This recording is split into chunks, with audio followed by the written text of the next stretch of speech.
ladies and gentlemen, welcome back. But if this is your first time here, I'm Daric Bennett, founder and instructor of the online bass education community, Bass Nation Academy. If you're interested in taking your bass playing to the next level, I strongly suggest you take a look at the description below. There's a link there to start a 3-day free trial. Get tons of goodies with me, tutorials, video Q&A, live stream classes, blah, blah, blah. You get the idea. We just dive a little bit deeper and add that personal touch to enhancing your development in your bass playing. So I want to jump right into it. We're talking about the harmonic minor scale and the triads that you can find inside of that scale. Just diving a little bit deeper and dissecting this scale so we can really internalize it musically and just being able to be comfortable with playing it as well. If you don't know what the harmonic minor scale is, there's tutorials previously to this. We get introduced to what exactly the harmonic minor scale is. So without further ado, let's jump into it right now. So we haven't moved from that root note, which is C, that we're starting this scale on. So the C harmonic minor scale.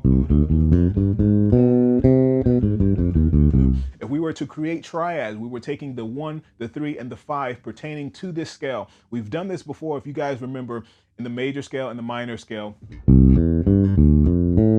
Creating those triads inside of that scale is literally just skipping every other note. So you play that one note, you skip another note, you play the next note. So 1, 3, 5 of every single note into that scale. In this case, the first one is going to be a minor triad. So let me just spell out the triads for you before we go any deeper. The first triad is going to be a minor triad. 1, 3, 5. So 1, flat, 3, 5. Okay. The next one is going to be, I'll probably have them written on the screen as well. So minor triad is going to be first. The next triad is going to be a diminished triad. The next triad after that is going to be an augmented triad. Now we've talked about all of these triads before: the diminished, the half diminished too, the diminished, the minor, the major, the augmented triad. We've talked about this before. If you haven't seen that, I'll probably link that lesson. We talk about the 4 major triads that you need to know. But anyway, let's keep going. So we got first one is minor, next one is diminished, next one is augmented, next one is minor, the next one, let me see if you guys can guess this. Very simple. It's actually a major triad. The next one is actually even simpler than that. Well, probably the same simplicity. So just take a look at that. The 5th triad and the 6th triad are right next to each other, a half step away from each other, but they're the same exact triad. So you have 2 major triads right next to each other, which creates this awesome sound or this awesome progression between the 5 and the 6 chord, but we'll talk about that a little bit later. So that's easy to remember. So you got 5, 6, half step up. Now the next one, we jump to that B. Got another diminished triad, and then that's your last one. And then you're back home to the minor triad. All together: minor,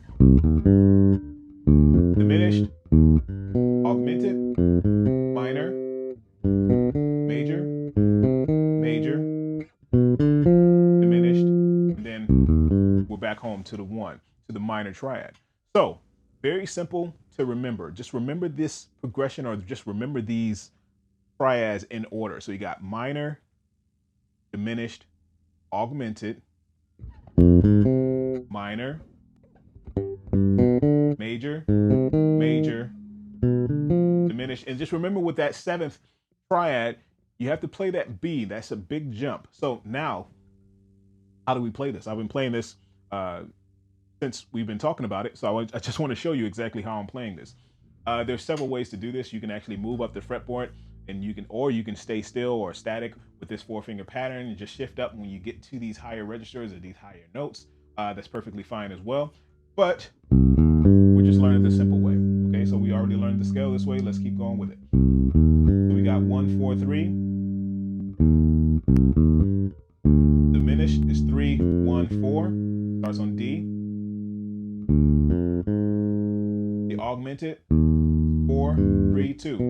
And that diagonal pattern is pretty easy to remember. That augmented, that's going to be everywhere around the fretboard. Everywhere around the fretboard, that's an augmented triad or an augmented chord.